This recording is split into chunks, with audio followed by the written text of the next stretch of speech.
This is Delhi. Please stand by for our next broadcast. This is Akashvani. Tourism is the mainstay of many nations. Each and every tourist destination has its unique identity that attracts the tourists from the world over. Nestled in a quiet Himalayan region of Himachal Pradesh is the town of Dharamshala, which has also become a spiritual haven for Tibetan Buddhism. And that is the topic of today's feature in our national program of features. The feature explores as to what is Tibetan Buddhism, its historical origins, main teachers, its relationship with Himachal Pradesh, the effect of Dalai Lama's settling in Dharamshala, and why so many foreigners are attracted to it. And finally, as to how all this has changed Dharamshala as a place of tourist interest. Close your eyes and soak yourself in the sights through sounds of Dharamshala. Tourism has many forms, reasons, and effects. It transforms not only the individuals concerned, but also the society, environment, and the place. Dharamshala, with its villages of Naddi, Bhagsu, and Talu or Tyalu, which is now known as McLeodganj, was once a remote, backward, and a nondescript area. But now, it is being projected as tourism capital of Himachal primarily due to the fact that it is a haven for Tibetan Buddhism in our modern times.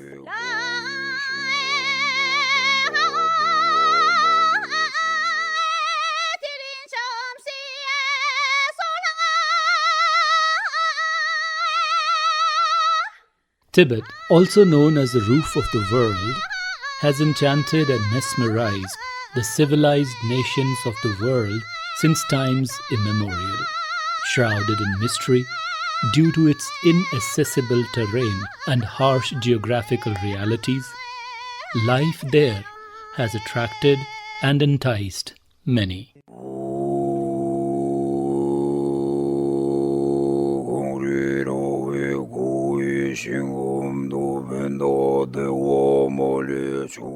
How did Buddhism reach here? How it became a way of living and dying here?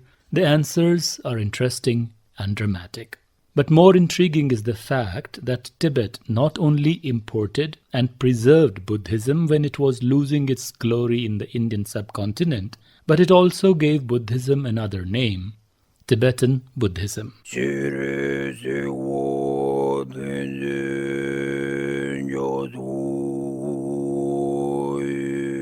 Director, Tibetan Library Works and Archives, Geshe Lakdor, like most of the Tibetan scholars, disagrees. We do use the word Tibetan Buddhism, but it's basically Buddhism, not so much about Tibetan Buddhism. People have this tendency to call Buddhism, that is in Tibet, Tibetan Buddhism, in Thailand, Thai Buddhism, but actually it's Buddhism.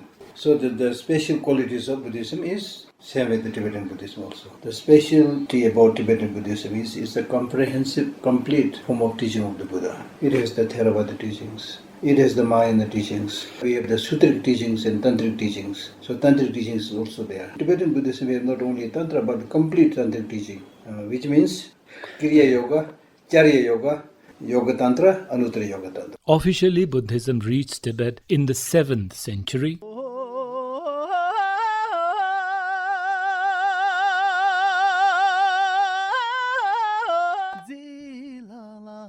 It is believed that Buddha was born, attained enlightenment, and left his body on the day of Buddha Purnima.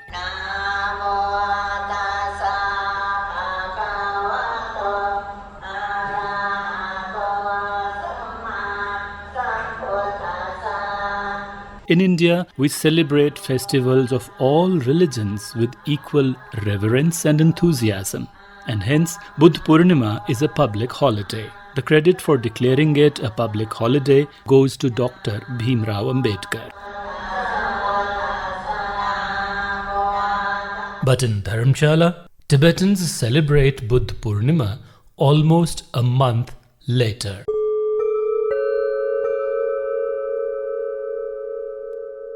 They celebrate it on the 7th day of the 4th month. Saga Dawa Dachen, the annual festival celebrating Buddha's enlightenment, is held on the 15th day of the 4th month.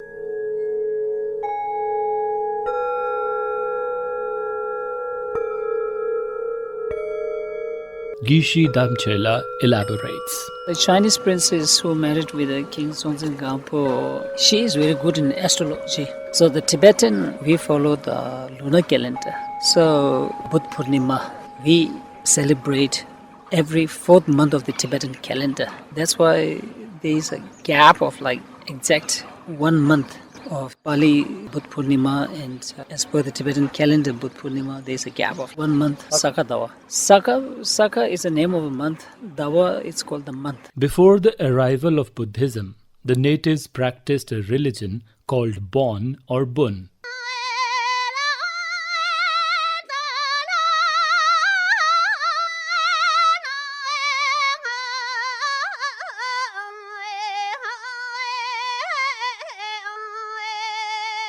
According to Western thinkers, philosophers, and scholars, Tibetan Buddhism is a branch of Vajrayana Buddhism developed in Tibet from 7th century onwards, incorporating tantric practices, monastic disciplines, and indigenous beliefs, with notable teachers like Padmasambhava and Shanti Rakshita. Tantric practices include rituals, mantras, and yoga techniques developed in Central Asia and Tibet. It is said that it combines the elements of Bon practices with early Theravada monastic disciplines.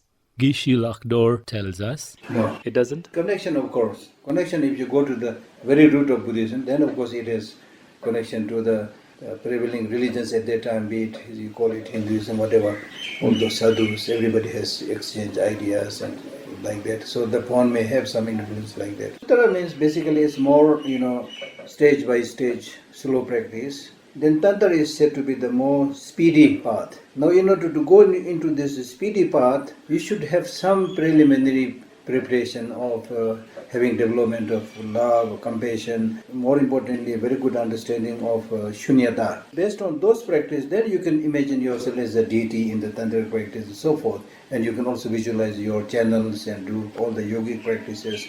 Without those foundations, if you play with your body, it can be dangerous.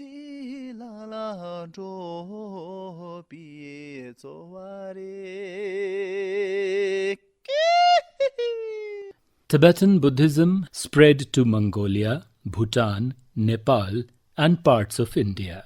It is practiced in Tibet, Bhutan, Mongolia, areas surrounding Himalayas, in Indian regions of Ladakh, Kinnaur, Lahaul Spiti, Darjeeling, Sikkim, Arunachal Pradesh, and Nepal. There are people who believe in this form of religion even in some regions of China and Russia. Indian subcontinent is also known for renaissance of Tibetan Buddhist monasteries, including building of 3 major monasteries of Gelug tradition. Gishi Domchoy La, who teaches Buddhist philosophy at Sarah College for Higher Tibetan Studies, has this to say. South India, Belagupi, we have 3 great universities, right? Sarah, Gandhi, Depo. We just try to compare these monasteries that we have over here in Dharamshala down to South India and Dehradun. It's nothing. It's just a small part of it. Or maybe a drop in the ocean. Down there, we have like 10 times, 20 times bigger than there, like 2,000, 3,000 monks studying together. In Uttarakhand, there are some big monasteries, and also in Bir, there are some big monasteries. All these monks, no matter whether they go and teach from south, east, north, west, but all the credit goes to Dharamshala. Because of His Holiness the Dalai Lama, course. His blessings. Of course. The primary scriptural language is classical Tibetan.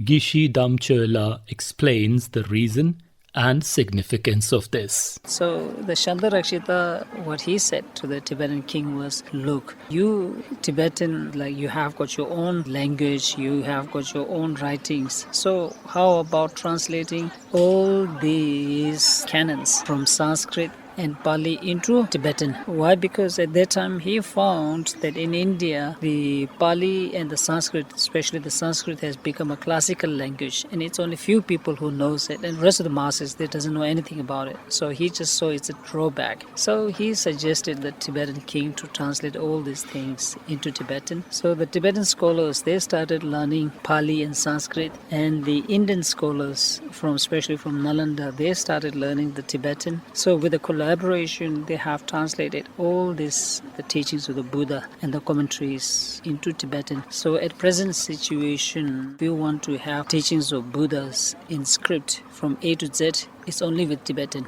Dr. Professor Samdang Rinpoche, a renowned authority on Buddhism, who has been the Prime Minister of Tibetan government in exile 2 times, the Vice Chancellor of many universities, and an associate of J. Krishnamurti, allowed a private conversation but not the recording of it, because he lives in seclusion and avoids media and public gathering. बहुजन हित है, बहुजन सुख है, ये भगवान बुद्ध के वचन हैं और ये पाली भाषा में हैं.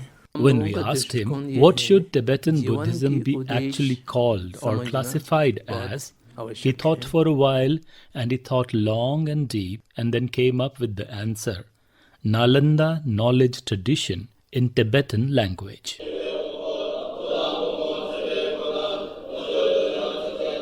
He also informed that unlike Chinese, since Tibetan language was developing, it was thought prudent to develop Tibetan on the lines of Sanskrit so that scriptures could be translated with precision, clarity and authenticity.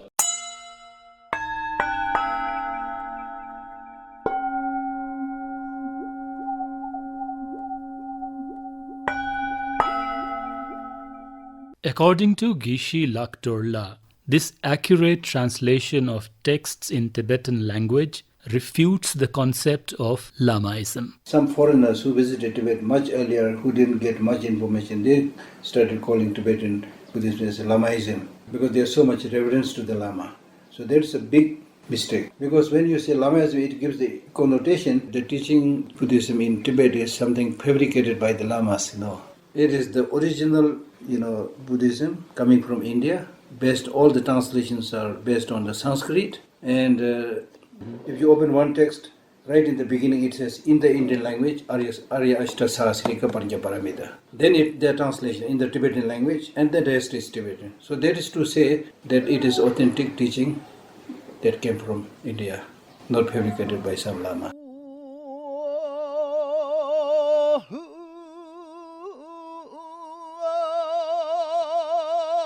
One man who is highly respected as the second Buddha in this high-altitude Himalayan land is Guru Padmasambhava, also known as Guru Rinpoche. It is believed that Guru Padmasambhava was born in Swat Valley and travelled to a place called Sehor or Zehor. It is here that he accepted the local princess as his disciple and consort and spent a few years doing his sadhana. It is here that he accepted the local princess as his disciple and consort and spent a few years doing his sadhana.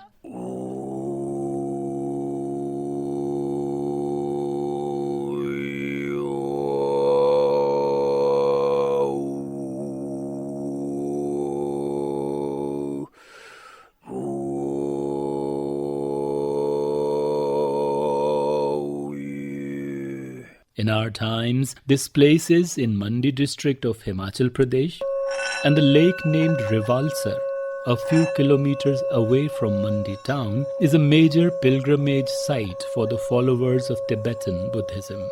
Visiting it is a lifetime ambition of many Tibetans.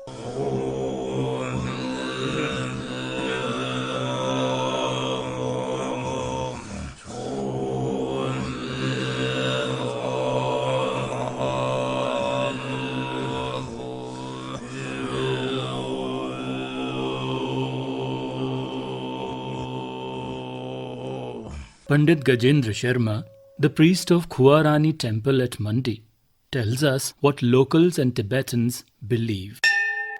It is said that the Raja brought the princess here and there was a well here, wherein she was buried alive. Later, when the Raja went to the place where the Guru was set on fire, he found that there was a lake instead, and the Guruji was seated on a lotus flower. Then the Raja realized his mistake. He came back here to save the princess, but her body was not found. She had gone and merged with her Guru. High up in the hills overlooking this lake are the caves where it is said that Guru Padmasambhava and the Princess Mandarava meditated and attained rainbow bodies.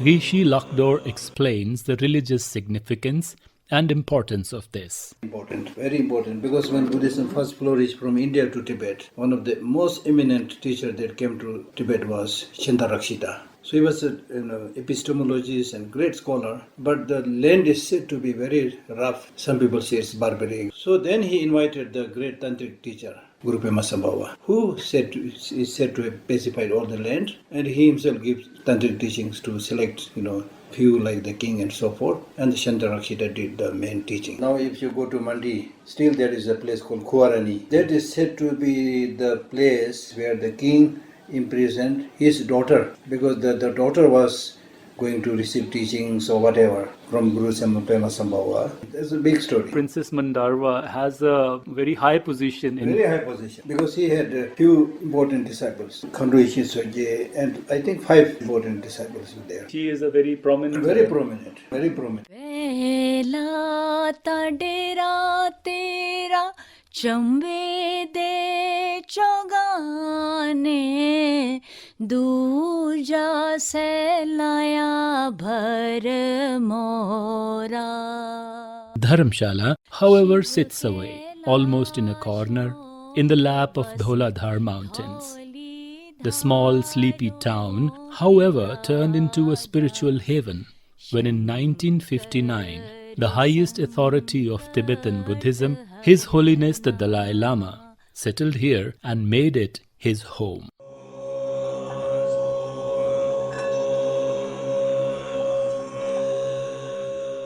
Along with him came hundreds and thousands of his followers from Tibet. It was, however, a modest beginning. Soon, Dharamshala became a new seat of learning for followers of Tibetan Buddhism, and seekers, students and followers started arriving from all over the globe, turning Dharamshala into an international tourist hub. We went down the memory lane with Geshe Lakhdor La. You were born in 1956. Yes, in Tibet. I was, of course, quite young at that time, a child, but I was grown up enough to remember the Chinese army chasing me. So I remember 2 occasions. One occasion hiding in the cave with my mother and some women and some children, because the men already they have ran away into the mountain. Because we heard that the Chinese army will come and they'll take all the men and the horses. So they had already left. So some of us, the women and children, we were hiding in a cave, and then the Chinese army, 5 horsemen, horse riding men came. I remember that very well.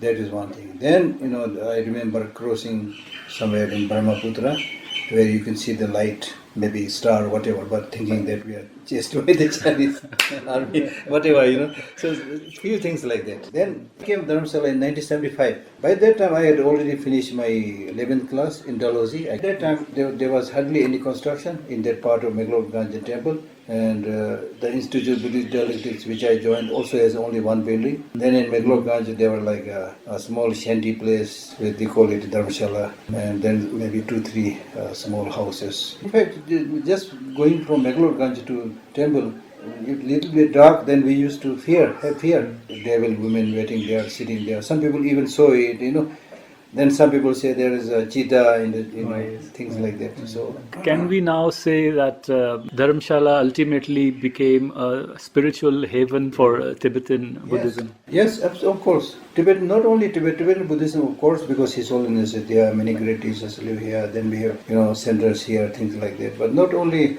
but His Holiness also started this dialogue with science. His Holiness also started this teaching secular ethics to everybody. The sea learning, we call it. Then His Holiness is also working very hard to enhancing the ancient Indian tradition. So therefore, people from all over the world are attracted here. The popular destination of Dalai Lama Temple is basically a monastery, the personal monastery of His Holiness the Dalai Lama, and is called Namgyal Tantric College. It is here that lamas are trained and teachings are conducted by His Holiness the Dalai Lama. Gishi Damchoy La explains, If you go to the temple, let's say Dalai Lama's temple, there are two temples. One is Kalachakra temple, one is the common temple one. So in the old one, like down over there, you won't see any kind of like tantric deities. It's more of like bodhisattvas, the sutras in a peaceful form. The wrathful form, they are in the Kalachakra temple. It's not a monotheology, it's a polytheology. Like the Hindus, we have got like lots of gods and goddesses and deities like that. Then in the main one, you will find the main image is the Buddha Shakyamuni. Then on the left, you will see Avalokiteshvara, Atisha Dipankar, and Siddharth, and Padmasambhava. Then on the right, you will see the three pictures of the Tibetan three religious king. Atisha was the one who came to Tibet and helped the Tibetan king to revive the Buddhism after Buddhism was, degenerated. As for the Siddhartha, the statue which looks like a skeleton, skinny, His Holiness the Dalai Lama, when he went to Japan and he saw that figure in the Japanese museum, and he asked, from where did you got it? And they have borrowed from the Pakistan museum. And the main statue of the Avalokiteshvara, that what we believe is His Holiness the Dalai Lama is a manifestation of the Avalokiteshvara, and Avalokiteshvara is an embodiment of Buddha's compassion. So Avalokiteshvara you will see in 1,000 arms, 1,000 eyes with 11 head, and 4 arms with 1 head, like that, or like 2 arms like the Padmapani and the Khazarpani, like that. Then what we believe that the Avalokiteshvara is the patron deity of Tibet. So he has served the Tibetan community in Tibet in a different forms, sometimes in the common people like Dromtempa, then sometimes in a king's form like Songtsen Gampo, sometimes in a monk's form like His Holiness the Dalai Lama, like that. So Avalokiteshvara statue is also very important for us. Then the Guru Rinpoche, the Padmasambhava, who came to Tibet to flourish the Buddhism in Tibet. And also the main interesting thing of the statue is all the statues you can dismantle. Once we get country back, we can also take these statues with us, like that. But as for the other one, it's more of like a tantric, what do we call it, Kalachakra temple. So you will see all the wrathful deities and the Kalachakra Devi. what is Tibetan Buddhism and why it became a craze with Westerners, with many celebrities like Richard Gere adopting and supporting it? How are the youth relating to Tibetan Buddhism? Rishi Lakhdor answers. Your question is a very good question, because Buddha clearly said, "O bhikshus, just as the goldsmith judges the purity of the gold by cutting, rubbing, and putting under the fire, similarly judge my teaching through the threefold process, and then accept them, not because you have faith in me or respect me." Buddhism is a religion where everybody is asked to scrutinize and find things for yourself, and there's not much room for blind faith. Because the purpose of Buddha's teaching is to remove suffering. And sufferings and problems cannot be removed just by devotion. It is by knowledge. So this is very similar to the scientific approach. That is, by knowing how to make a light, you can remove the darkness. Similar like that. So therefore, we try our best to provide this institution as a platform so that through different activities we are able to contribute for the well-being and harmony of the whole world, not just Tibetan. So in a way, you are not only preserving the tradition, but you're also modernizing it, making it more contemporary. This is a tricky issue because I keep on teaching. Sometimes, yes, it is important you speak in a language so that the modern, especially the younger people, are able to understand. That does not mean that you should dilute your tradition. Don't dilute it, but the method should be with wonderful stories, wonderful examples. What's happening in today's world? What is education system in today's world? What is the need for employment today? What is the role of artificial intelligence?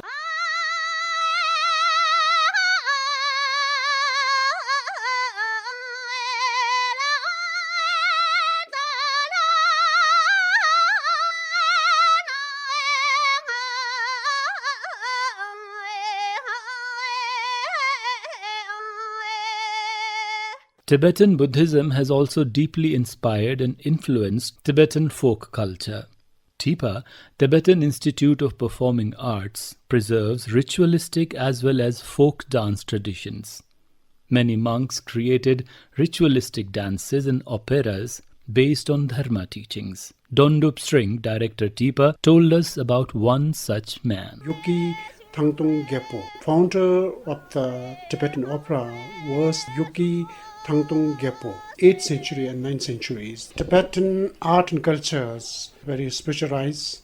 8 stories we have. That all 8 stories are related to the Tibetan spiritual, ritual and dharma's message for the compassionate minds, kind minds, heartful minds, and create the harmony societies. We also have a different form of dance. Okay, one is we have a folk dance, which is a classical dance. Another, we have a ritual dance. Most of the ritual dance are the different monastic institutions. They will preserve and perform for their specific religious ceremony. But here in our institutions, we also follow up and retain some of the precious dance like mass dance and loin dance, and there's a yak dance, and also we have a different form of the mass dance there. So that dance is a specific significance for not can be performed every time. Okay, so we have some specific ceremony. On that ceremony, to gratitude to that ceremony or offering to that ceremony, at that time we perform this dance. Till now, we are retaining and practicing this dance every time now.